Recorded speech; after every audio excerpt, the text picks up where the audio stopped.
Best varicose wines చికిత్సనే పొందండి. నొప్పి లేని చికిత్స కోసం సంప్రదించండి ఎవిస్ హాస్పిటల్. నమస్తే రమ్మగారు. నమస్తే జయ. పోలిపాడ్యం ముందు కదా రమ్మగారు. కార్తీక పురాణం 30 రోజులు పూర్తి చేశాక ఆ, అప్పుడప్పుడు ఏమవుతుందంటే అమావాస్య సగపడి నుండి పాడ్యం ఆ రోజే వచ్చేసి అవాళ్లే దీపాలు గందరగోళంగా అయ్యేది. నిరుడు ముందరేడు హైరాన్ అయింది. ఈసారి అట్లా కాదు, 30 రోజులు పూర్తయ్యాక పాడ్యం వచ్చింది హాయిగా. పోలి పాడ్యమి 30 రోజులు దీపారాధన చేసేసి అమావాస్య నాడు కూడా దీపారాధన చేసుకున్నాక పాడ్యమి నాడు అంటే మార్గశిర శుద్ధ పాడ్యమి రోజున జ్వాలా తోరణంలాగా, అంటే ఈ పైనండే తోరణం కాకుండా దీపమాలికల్ని నీళ్లలో వదిలిపెట్టడం. ఓహో, నీటిలో వదులుతారు. అమావాస్య నాడే వదిలేవాళ్ళు బోళ్ళంత మంది కనపడతారమ్మా. అమావాస్య నాడు దీపాలు వదిలేసి పోలిపాడ్యమి నాడు కూడా దీపాలు వదిలేవాళ్ళు ఇంకొంతమంది కనిపిస్తారు. మీరు అమావాస్య నాడో పాడ్యమి నాడు ఏ రోజు కుదిరితే ఆ రోజు ప్రవాహంలో వదలాలి. మన ఇంట్లోనే టబ్బు పెట్టుకుని టబ్బులో దీపాలు సూక్ష్మంలో మోక్షం అని చేస్తారు. కానీ ఏమో దానికోసం ప్రత్యేకంగా ఎక్కడైనా పరివాహక జలాలు ఉంటే అక్కడికి వెళ్ళండి.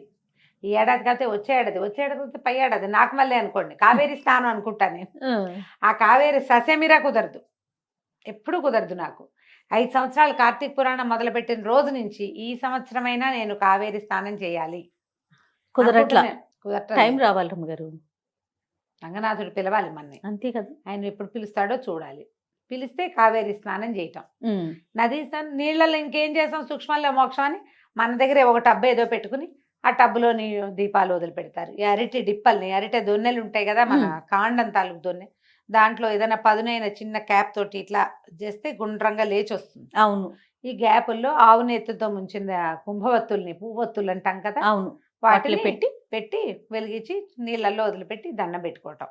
ఆ దీపానికి ఒక బొట్టు కాటుగా పెట్టడం, కాటు కదలే పసుపు బొట్టు పెట్టడం, 2 అక్షింతలు 2 పువ్వులు పెట్టి నీటిలో వదిలిపెట్టడం. ఈ పోలి పాడ్యమికి ప్రత్యేకంగా పోలి స్వర్గారోహణ కథ చెప్తారు. అవునండి. ఈ పోలి స్వర్గారోహణ కథ ఎందుకు చెప్పబడుతుందో విన్నాం. ముందు మనం మాయలో చిక్కుకుని ఉంటాం జయ. దేవుడని, పూజని, పునస్కారం అని, ఇది మంచి రోజులని, ఇది నదీ స్నానం అని యావగా ఉంటుంది ఎవరికైనా, అందరికీ ఉంటుంది. దాంతోపాటు సంసార తాపత్రయం ఒకటి ఉంటుంది. ఇల్లని, వాకిలని, పొయ్యి మీద పాలని, పిల్లల స్కూల్ అని, మొగుడు క్యాంప్ అని, మధ్యలో మగవాళ్ళ తాలూకు వాంటింగ్స్ అని అన్నీ ఉంటాయి. మగవాళ్ళకి ఉంటాయి, ఆడవాళ్ళకి ఉంటాయి. వీటితో పాటు వాళ్ళు కొత్త చీర కట్టుకున్నారు, వీళ్ళు ముత్యాలు నగేసుకున్నారు, వాళ్ళు పువ్వులు బోళ్ళని చేశారు, వాళ్ళు బ్రహ్మాండంగా చేసుకున్నారు, వాళ్ళు 100 దీపాలు వెలిగించారు, నేను 10 వెలిగించా. ఈ చింతలు కూడా ఉంటాయి. మాయలో చిక్కుకుపోయి ఉంటాం. ఓకే, ఒక్కరోజైనా ఈ కార్తీకం 30 రోజుల్లో కనీసం ఆఖరి రోజైనా మాయని తొలగించుకుని భగవంతుడి పైన ఆయన మీద తదేక దృష్టితోటి భగవదారాధన మాత్రమే చేయటానికైనా ఈ రోజును వాడుకోండి అని చెప్పడానికే ఈ పాడ్యమిని కలిపారు ఇందులో. మనకి ఈ తాపత్రయాలు లేని వాళ్ళు ఎవరుంటారో ఒకళ్ళ పేరు చెప్పు. అస్సలు మనం కూడా లేమండి. ఎంత ప్రవచనాలు చెప్పినా, కార్తీక పురాణం చెప్పినా అన్యమనస్కంగా ఉంటుంది మనసు. అంతే, అలా సంసారమాయ విష్ణుమాయలో చిక్కుకునే ఉంటాం మనం. మాయని తీసుకుని అసలు రహస్యాన్ని, అసలు విషయాన్ని, చిదంబర రహస్యాన్ని తెలుసుకోగలిగటమే కష్టము. దానికోసం ఏటా వచ్చే కార్తీక మాసము దాని పక్కనే పోలిపాడ్యమి వస్తుంది. 30 రోజులు ఏదో రకంగా ఏడ్చావు, ఈ ఒక్క రోజునే సజావైగా ఏడవండి అని చెప్పటం అన్నమాట. ఎలాగోలా చేసాం. పొద్దున్నే రోజు లేస్తూ పక్కనున్న వాళ్ళు విసుక్కుని, పిల్లలు విసుక్కుని, మనకే అబ్బా చేత కావట్లేదు దేవుడా, కార్తీక మాసం ఇంకా ఎన్నాళ్ళు ఉంది అని డేట్లు లెక్క పెట్టుకుని చేయము. అవునండి. అమ్మో ఇంత చల్లగా ఉన్నాయి, వాచ్మెన్ చచ్చిన వాడు ఇలా చేశాడని ఆయన ఎవరో తిట్టడం, మనుషులు తిట్టుకుంటాం. వేడి నీళ్ళు పోసుకోలేకపోతున్నావు, బాధగా ఉంటుంది. సన్నీళ్ళు పోసుకోలేకపోతాం. గుడికి వాళ్ళు ఎవరైనా ముందు వెళ్ళిపోతారేమో అనిపిస్తుంది. ఎవరో ముందొచ్చి దీపాలు పెట్టేసారు, దొంగ మహాలు నిద్రపోవో ఏమిటో ఇవి అని వాళ్ళెవరినో తిడతాం.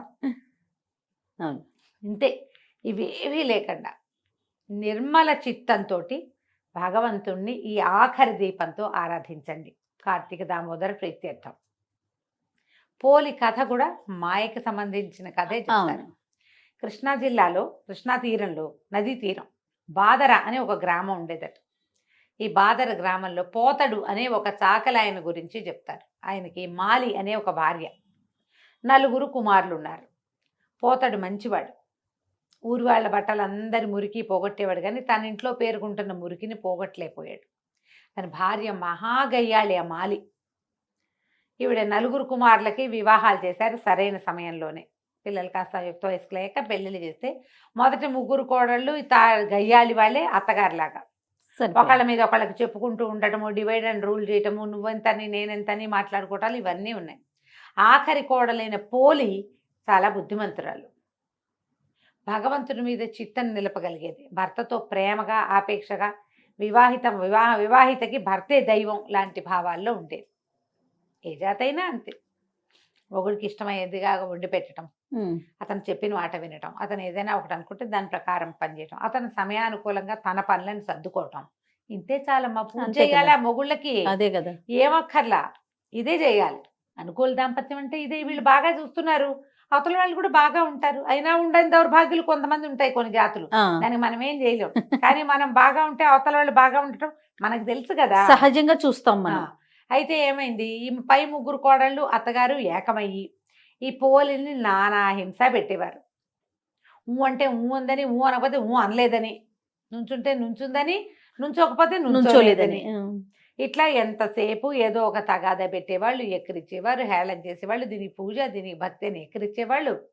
ఆ మొగుడు రాగానే వాడితో బాగుండేందుకు అవకాశం ఇవ్వకుండా, మీ ఆవిడ ఏం చేస్తుందో తెలుసా, పొద్దున్నుంచి ఒకే పని చేస్తోందంటే ఏమే అని వాడు చంపకాయ కొట్టేవాడు, కొట్టించేవాళ్ళు. అయినా అమ్మాయి భర్తతో బాగానే ఉండేది. నలుగురు అలాంటి వాళ్ళే. తల్లి అంతే, 3 తోడుకోడళ్ళు అంతే. కొంతకాలానికి కార్తీక మాసం వచ్చింది.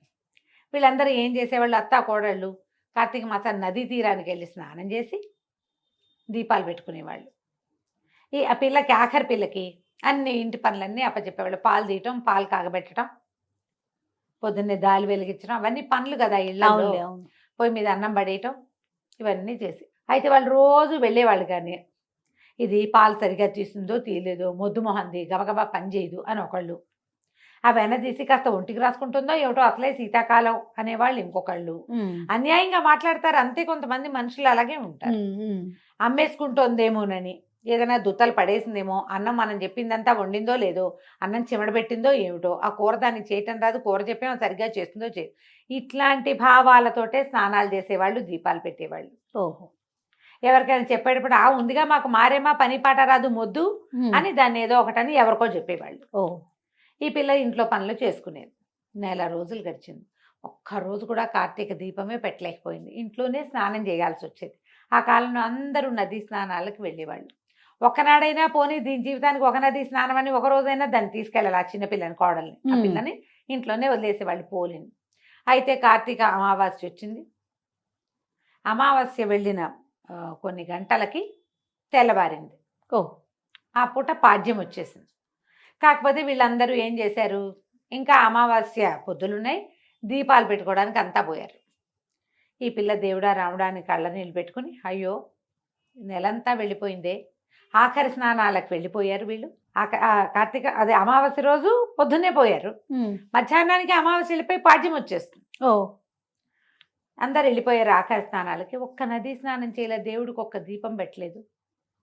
ఏం చేయాలి అని బాధపడుతూ ఆ పిల్ల ఏం చేసింది, పొంతలో ఉన్న నీళ్ళు చేసి స్నానం చేసింది. ఇంట్లోనే కృష్ణ, గోదావరి, గంగా, కావేరి అనుకుంటూ స్నానం చేసింది. అక్కడి నుంచి వెన్న చిలికి వెన్న తీసింది. వెన్న తీస్తే కవ్వ అంతా జిడ్డు, చెయ్యి అంతా జిడ్డు.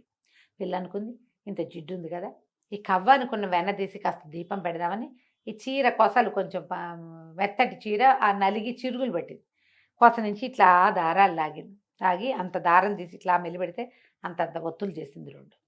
ఆ వెన్న మీద బాగా మెదిపి జిడ్డు అంటించి నీళ్ళ బాణాలు ఉంటాయి, చాకలి బాణ అంటారు. ఆ బాణలో పొయ్యి మీద పెట్టి చౌడు అవి వేసి బట్టలు ఉడికిస్తారు. కమ్ము బిడవటం అంటారు దాన్ని ఊళ్ళల్లో. బట్టలు కమ్ము బిడవటం అంటే చౌడేసి ఉడకబెడతారు. చౌడు అంటే ఏంటంటే అదొక రకమైన సున్నం, చవిటి సున్నం అంటారు, మన బ్లీచింగ్ పౌడర్ అలాంటిది చౌడు అంటారు. చాకళ్ళకి బాగా తెలుస్తుంది ఆ పేరు. మా ఊళ్ళో కూడా చేసేవాళ్ళు. కమ్ము పిడిచి తేవడం, పంచెలు అవి కమ్ము పిడిచేవాళ్ళు. పంచెల్ని బాగా వేసి ఉడికిస్తే గాళ్ళల్లో ఉన్న మురికంత పోయి తెల్లగా వచ్చేవి బట్టలు, కర్రకర్రలాడుతూ ఉంటాయి అన్నమాట, చక్కగా ఫెల్ఫెల్లాడుతూ బట్టలు. ఆ బాణలో ఆ దీపం వదిలిపెట్టి దండం పెట్టుకుంటుంది. దండం పెట్టుకుంటుంటే విష్ణుమూర్తి, ఆయనట కార్తీక దామోదరుడు కదా, వైకుంఠంలో నిలబడి చూస్తున్నట్ట. చూస్తుంటే ఒక బాణలో కదులుతున్న దీపం ఆయన్ని ఆకర్షించింది. అది చూస్తే ఆ పిల్ల భక్తిగా బాణ దగ్గర కూర్చుని మోకాడి తండా వేసి, కార్తీక దామోదర రక్షించు తండ్రి, స్నానం చేయలేకపోయాను, ఈ పూజని నీకు సమర్పిస్తున్నాను అని దండం పెట్టుకుంటాను. ఆయనకి ఎంత నచ్చిందంటే, ఇది కదా భక్తి అని సుశీలుడు పుణ్యశీలుడు అని ఈయన దగ్గర ఈ వీళ్ళు ఉన్నారు పార్షదులు. సుశీలుని పిలిచి భూలోకంలోకి వెళ్ళి ఆ దీపం విడిచిన పోలిని తీసుకురా అని చెప్పాడు. అక్కడి నుంచి దివ్య విమానం వచ్చేసింది. రావటం, ఈ అమ్మాయి పోలిని రెక్కబట్టి లేవదీసి విమానంలో కూర్చోబెట్టుకున్నారు. విమానం వెళ్తుంది. ఈ కార్తీక మాసం అంతా స్నానాలు చేశారు. నదీ తీరాలు ఉన్నారు. నదీ తీరాలకు వెళ్ళే వాళ్ళందరూ భక్తులు కాదమ్మా. అంతే కదా రమ్మగారు. కార్తీక స్నానం సరదాగా చేసే వాళ్ళు ఉంటారు.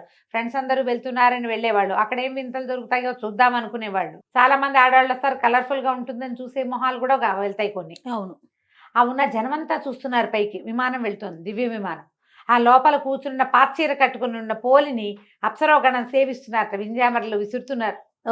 అందరే పోలి పోలి పోతాడు కోడలు, ఆఖరి పిల్ల పోలి స్వర్గారోహణ వెళ్ళిపోతుందని విమానం ఎక్కుతుందంటే కోడళ్ళు ఆశ్చర్యపోయారు. అయ్యి బాబా ఇది వెళ్ళిపోతుందని పరిగెత్తుకుంటూ వెళ్ళి అత్తగారు వెళ్ళి పోలి కాళ్ళు పట్టుకుంటారు. ఆ పోలి కాళ్ళు వేళ్లాడేసుకుని కూర్చుందిట విమానంలో ఓ బయటకి కాళ్ళు పట్టుకుంది. అత్తగారి కాళ్ళు పెద్ద కోడలు, పెద్ద కోడలి కాళ్ళని రెండో కోడలి కాళ్ళని మూడో కోడలు పుచ్చుకుని వేళ్లాడుతూ వెళ్ళారు. అక్కడ కూడా వదల పైకి వెళ్ళేసరికల్లా ఆ సుశీలుడు అన్నట్ట, మీరెవరు, మీకు మాతో పాటు వచ్చే అర్హత లేదు, పొండి వదిలేయండి చేతులు అన్నట్టు.